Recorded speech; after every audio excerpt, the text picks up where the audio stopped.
সবচেয়ে বড় কথা হচ্ছে স্টুডেন্টরা কেন মরবে, এটা কেমন কথা? আমরা এটা মেনে নিতে পারি না। আজকে আমরা মেনে নিতে পারছি না দেখে আজকে আমরা এখানে দাঁড়িয়েছি। এবং একটা কথা বলতে চাই যে আপনারা যারাই আমাকে শুনছেন না কেন এই মুহূর্তে, স্টুডেন্টদেরকে বুঝিয়ে বলুন, মেরে না। সো আমরা এই অপরাধ কখনোই মানতে পারবো না দেখে আজকে আমরা সবাই এখানে একত্রিত হয়েছি এবং আমরা চাই এটা খুব দ্রুত সমাধান হোক। দেখেন, অনেক কিছুই হচ্ছে, এখন কথা বলে তো কথা শেষ হবে না। আমরা সব কিছু শেষে এটাই চাই, সব কিছু শান্তিপূর্ণভাবে শেষ হোক এবং আর একটি প্রাণও যাতে না যায়।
অবশ্যই আমার বাচ্চা রাজুক উত্তরায়ণ স্কুল অ্যান্ড কলেজে পড়ে।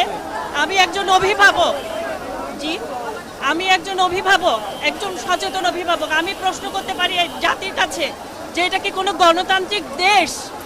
আমার বাচ্চা, প্রতিটা বাচ্চা আমার সন্তান, এই রক্ত ঝরছে, প্রতিটা বাচ্চা ওটা আমার সন্তান।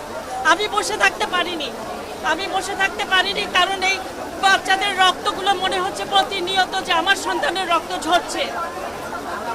সরকারের কাছে অবশ্যই দাবি যে এই যে যারা রক্ত ঝরেছে তাদের সুষ্ঠু বিচার করুক।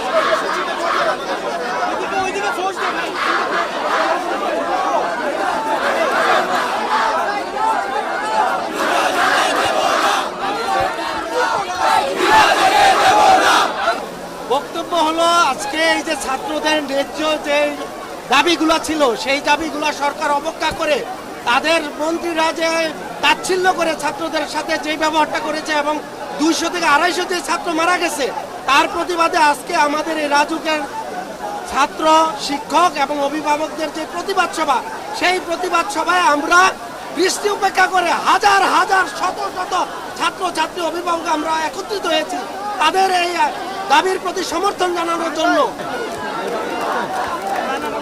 লাগবে না, ভালো লাগবে না, এমনিতে হবে।